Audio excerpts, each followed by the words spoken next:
History celebrates conquerors. It records victories in monastery chronicles and illuminated manuscripts, but it rarely speaks about what happened after the siege towers fell silent. About the price paid not by armored knights, but by noble women born into the wrong bloodline. In medieval Europe, defeat didn't end when castle gates broke. For the daughters of defeated lords, it was only the beginning. The hemp rope burns where it circles her wrists. Lady Eleanor de Montfort is 26 years old, and she can feel the coarse fiber cutting into skin that has known only silk and velvet. The December wind howls through gaps in the wooden walls of this makeshift holding structure at the edge of the Norman military camp. Outside, snow falls on frozen ground that crunches beneath soldiers' boots. Inside, she can hear through the timber walls the sounds her two younger sisters are making. Not screaming yet, but the sharp breathing of terror that comes before screaming. The sound of girls who have seen what is being prepared for them and cannot process what it means. 9 days ago, she was Princess Eleanor, eldest daughter of Baron William de Montfort of the Welsh Marches, educated in Latin and French court protocol, trained in estate management and diplomatic negotiation, betrothed to the Count of Pembroke, whose alliance would have secured her father's borderlands against Norman expansion. She was her father's diplomatic weapon, his guarantee of future stability, the cornerstone of alliances that stretched from the Welsh mountains to the Scottish borders. She was the jewel of his court, the pride of his dynasty. The future countess, whose children would have united two of the most powerful Marcher families. Now she kneels in straw, mixed with horse dung and winter mud, her court dress of Flemish wool torn and stained, her unbound hair, a noblewoman's crown, matted with dried blood from a wound on her scalp that no one has bothered to clean or bandage. Around her, Norman soldiers move with the casual efficiency of men performing routine tasks, checking bonds, positioning equipment, preparing implements she recognizes from whispered warnings shared among noblewomen whose fathers had resisted Norman territorial ambitions. This is where medieval survival begins. Not in the romantic tales troubadours sing in castle halls, but in the cold calculation of a woman who must protect what she loves, using the only weapons captivity allows: intelligence, strategic thinking, and the willingness to sacrifice everything for those who depend on her protection. Through a gap in the wooden slats, Eleanor can see into the adjacent holding area. Her sister, Margaret, 19 years old, is bound to a support beam with her arms pulled behind her in a position that forces her spine to arch painfully. Her face is streaked with tears she no longer has the strength to wipe away.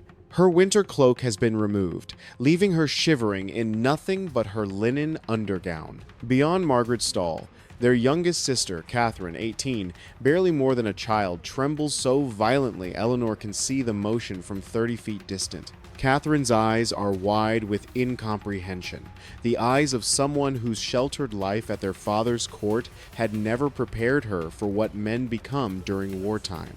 And in each holding area, Eleanor can see what the Normans have prepared. The destriers, massive war horses bred specifically for cavalry charges, animals weighing over 1,000 pounds each, selected for size and aggressive temperament. Handlers hold the stallions with experienced grips, men who know exactly what these beasts will do when released toward a bound and helpless woman. The horses are already becoming agitated, sensing the fear in the confined space, snorting clouds of vapor in the winter cold. Eleanor has heard of this punishment. Every noble family that bordered Norman territories had heard of it, whispered about it in solar chambers where women gathered, warned about it in castle chapels during confession. The Normans employed it as calculated terror, sometimes public spectacle, performed before assembled armies to demonstrate the consequences of resistance. Sometimes private sessions conducted in military camps where only soldiers witnessed what occurred. but always it involved the war horses.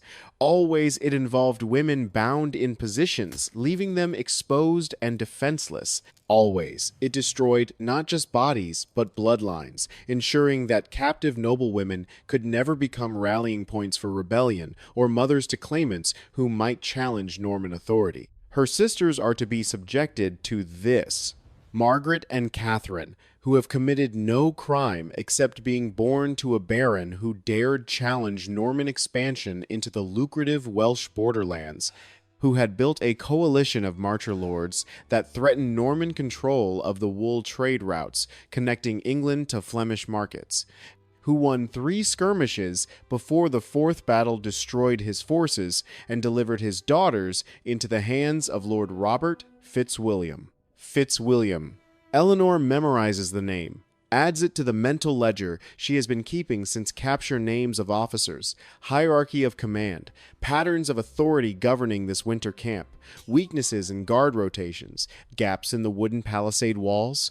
Information is the only weapon available to her, and she has been gathering it with the desperation of someone who understands that knowledge might be the sole barrier between her sisters and the fate being methodically prepared in these frozen holding areas. A man enters the holding structure, bringing with him a gust of December wind that makes the torches flicker. He is perhaps 50 years old, wearing the mail hauberk and blue and gold surcoat of a senior Norman commander, his face bearing the weathered marks of decades of winter campaigns in hostile territories. His eyes move over the scene with the practiced assessment of someone inspecting equipment rather than witnessing preparation for atrocity. There is no cruelty in his expression, no sadistic anticipation, only the cold professionalism of a military administrator ensuring procedures are being followed correctly. This is Lord Robert Fitzwilliam, Baron of the Norman territories bordering Wales. Eleanor recognizes him from the surrender ceremony 3 days ago, from the moment when her father knelt in chains in the snow and was informed of the fates his daughters would suffer as recompense for his resistance. Fitzwilliam had delivered the sentence in perfect Norman French, his voice carrying no emotion, as if reading from a legal document rather than condemning 3 young women to systematic destruction. The youngest first, Fitzwilliam says to the officer beside him, his words cutting through the winter air like a blade. 18 is old enough to serve the purpose, and her screams will help motivate the others to cooperate during interrogation. Catherine. They're going to start with Catherine, with the sister, who still sometimes has nightmares and climbs into Eleanor's bed seeking comfort, who loves music and embroidery and has never harmed anyone in her sheltered existence. Eleanor feels something shift inside her chest. The fear that has paralyzed her since capture does not disappear, but it recedes, pushed aside by something older and stronger, the protective instinct that has governed her entire life since their mother died, bringing a stillborn son into the world 7 years ago. She taught Margaret to read when their tutors dismissed her as too willful and unsuited for scholarly pursuits. She held Catherine through nightmares when their mother's death left a hole in their household that no nurse could fill. She has been their shield against court intrigue, against their father's political calculations that treated daughters as trade goods, against the 1,000 small cruelties that noble life inflicted on girls whose primary value was their marriageability and the alliances their bodies could secure. She will not stop protecting them now, not even when the enemy is a professional army and the battlefield is a frozen holding pen, where she possesses no weapons except her mind. Lord Fitzwilliam. Her voice emerges steadier than she expected, cutting through the ambient sounds of preparation, the nervous stamping of horses' hooves, the creak of leather harnesses being adjusted, the murmured conversations of soldiers performing their assigned tasks. The volume and clarity of her Norman French draws immediate attention from soldiers who had been ignoring her existence, treating her as merely another component in the apparatus being assembled. Fitzwilliam turns, his expression shifting from administrative dismissal to slight curiosity. Captive noblewomen do not typically address their captors directly, certainly not prisoners about to witness their family's systematic destruction as punishment for their father's political choices. The Welsh lady speaks civilized French, he observes, a note of surprise entering his voice. Norman lords generally expected Welsh nobility to speak only their barbaric native tongue, perhaps some crude Latin learned from monks. What could the daughter of a defeated rebel possibly have to say that would interest a representative of King William's justice? An offer, Eleanor says, her mind racing through calculations she has been rehearsing since she first understood what fate awaited her family. One that will benefit you and your king far more than watching children scream in a stable. She sees interest flicker in his weathered features. Normans are pragmatic above all else. Even their cruelty serves calculated purposes. Intimidation to prevent future rebellion. Entertainment to satisfy soldiers who have endured a brutal winter campaign through hostile Welsh territory. Demonstration of power to break the spirit of conquered populations. If she can offer something of demonstrably greater value, she might be able to redirect the violence, to take upon herself what was meant for her sisters. What offer? Fitzwilliam asks, gesturing for his officers to pause their preparations. The handlers hold the nervous horses steady, waiting. Margaret's sobbing becomes the only sound in the sudden silence. Eleanor takes a breath, forcing her voice to remain steady despite the terror coiling in her stomach like a living serpent. Take me instead. All of it. Whatever you plan for them, all 3 portions of punishment concentrated on one body. I am older, stronger, more experienced. I will last longer. The spectacle will be greater for your men's morale, and you will gain intelligence worth far more than temporary entertainment. Fitzwilliam studies her with the calculation of a merchant weighing goods in a market, assessing value and potential profit. Your sisters are younger, he says slowly, more appealing to certain tastes among my soldiers who have been campaigning in this frozen wasteland for 4 months. 3 victims provide more entertainment value than 1. 3 separate demonstrations spread across 3 days maintain discipline and morale longer than a single session, however prolonged. Why would I accept an offer that gives me quantitatively less of what my men have earned through hard service? Because I have information your king desperately needs, Eleanor says. Gambling now. Mixing truth with strategic fabrication in proportions she has calculated carefully during 9 days of captivity. The locations of treasure my father hid before the final battle, gold and silver, he moved from our castle vaults to secret locations your soldiers will never find through random searching. The names of Norman knights he bribed to provide intelligence about your troop movements and supply routes during the campaign. The routes of the wool merchant networks he controlled through marriage alliances, routes King William wants to dominate to fund his continental ambitions. She watches him process this, watches the arithmetic happen behind his eyes. Normans are not sentimental about anything, but they are intensely ambitious. Ambition can be leveraged by someone who understands what drives men to seek advancement in a feudal system where status and wealth flow from royal favor. Give me my sister's genuine safety, not death in a different form, not slavery to Norman households, not being distributed to soldiers as camp followers, and I will give you everything I know. Send them to a convent under the protection of Holy Church, where even Norman law cannot touch them without risking excommunication. Let them live out their lives in peace, even if it is peace in confinement behind abbey walls. This is what I am purchasing with what you are about to do to me. I could torture the information from you, Fitzwilliam observes, with the calm certainty of a man accustomed to extracting intelligence through systematic violence. You could try, Eleanor responds, meeting his gaze directly in a breach of protocol that would normally earn a noblewoman a beating for insolence. But I was raised in a Welsh marcher household, where poison was a common political tool and assassination was routine conversation at every feast. I watched my mother's sister die from a rival baron's agent putting hemlock in her wine. I know how to die quickly when I choose to. There are methods requiring nothing more than proper application of willpower and knowledge of where major blood vessels run close to skin.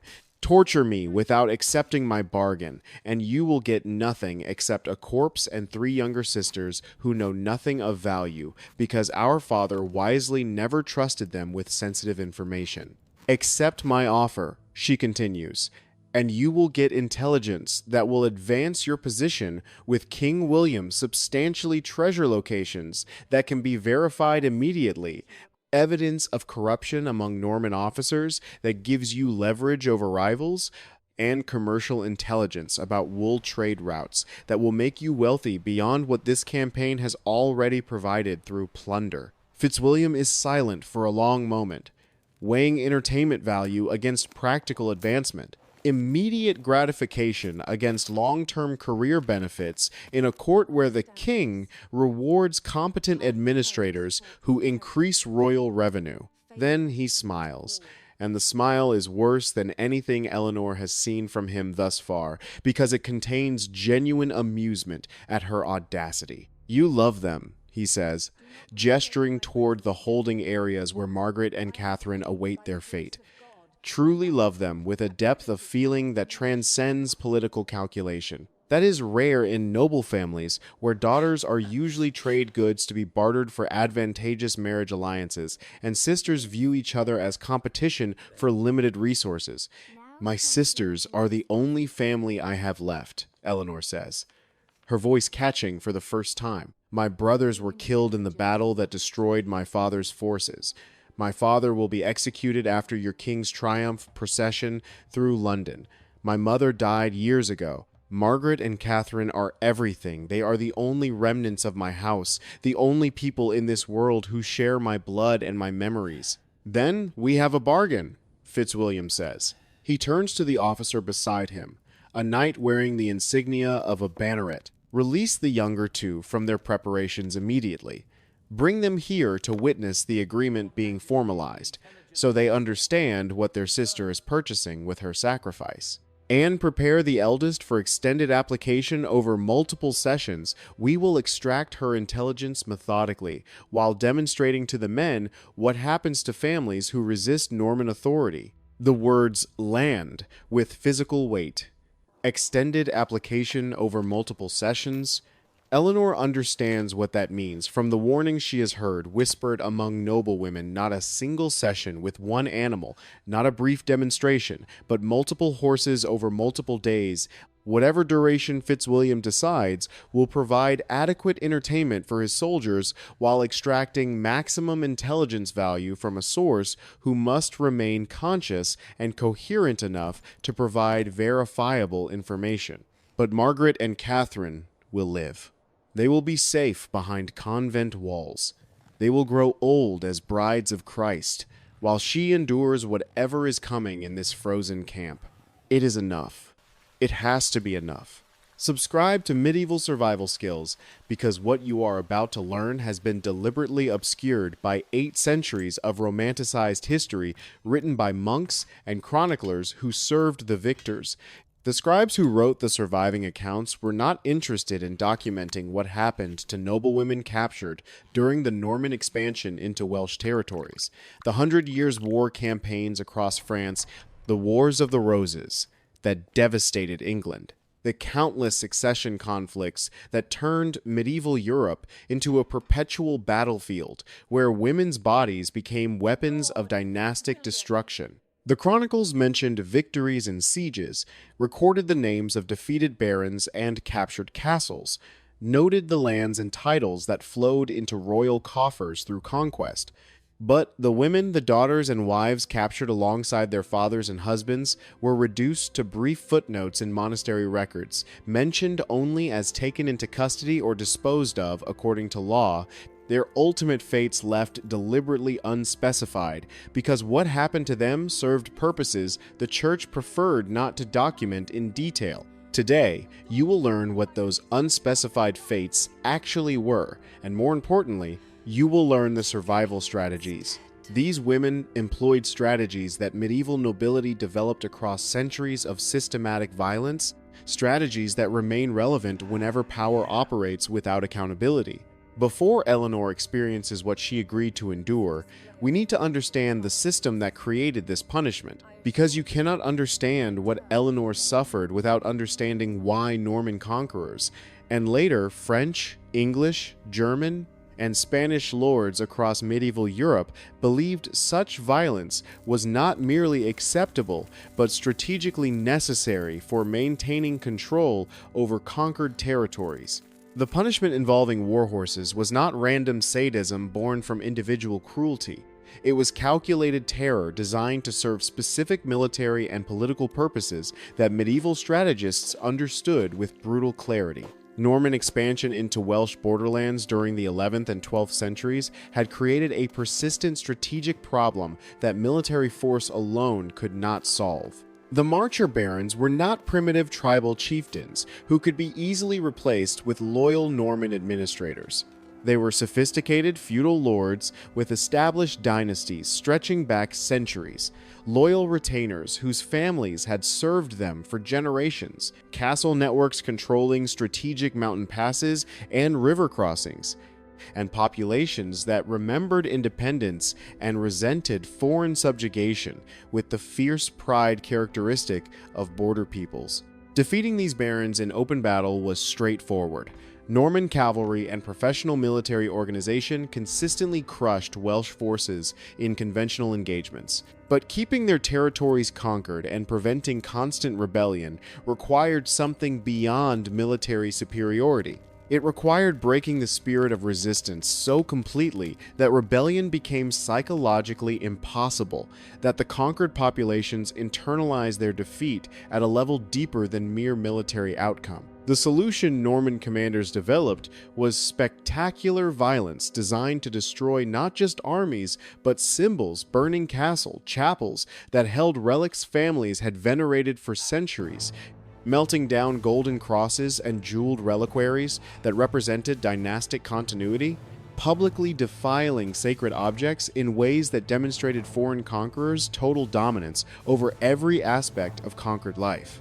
And most importantly, degrading noble families in ways that stripped them of any remaining claim to leadership or legitimacy in the eyes of their own people. A baron who could not protect his own daughters lost the fundamental requirement for feudal authority, the ability to defend those under his protection. Noble women were particularly important targets because of what they represented in medieval political systems, where legitimacy and inheritance flowed through bloodlines that counted descent through both male and female lines. Dynasties continued through women as much as men in medieval inheritance law. A captive baron's daughter might be ransomed by relatives and married to another Marcher lord who would use her bloodline to legitimize claims to her father's lands and titles, turning her body into a legal instrument for challenging Norman authority. A captive princess might be wed to a Scottish or Irish king who would employ her ancestry to rally Welsh resistance under the banner of restoring her family's rights. Even as prisoners, noble women remained potential threats to Norman-controlled living symbols that could rally resistance, mothers to future claimants whose mixed Norman-Welsh heritage might create succession crises, diplomatic bargaining chips that hostile kingdoms could use to pressure Norman positions. The punishments inflicted on these women were designed to eliminate this threat permanently and completely. Not through simple execution, death created martyrs, and martyrs inspired rebellion through the cult of saints and relics that dominated medieval religious consciousness. A noblewoman executed for her father's crimes could become a focus for resistance, her tomb a pilgrimage site, her memory a rallying cry. But degradation so complete that the women themselves became symbols not of resistance, but of resistance's futility that served Norman purposes perfectly. A princess who had been subjected to public humiliation with war horses could never become a rallying point for rebels because her status had been destroyed more thoroughly than execution could accomplish. She became instead a warning, a demonstration of what happened to families who challenged Norman power. The horses served multiple functions within this systematic approach to conquest and control. First, Practical logistics warhorses were available in any military camp conducting operations in hostile territory, required no special equipment beyond what cavalry units already possessed, and could be employed repeatedly without significant preparation or expense. The logistics of punishment mattered greatly to Norman commanders, who might need to process many captives in limited time while maintaining military operations. Second, spectacle value, the punishment, created visual imagery that witnesses would never forget and would share with others through the oral culture that dominated medieval information transmission, spreading the message of Norman dominance far beyond the immediate audience of soldiers who witnessed the events directly.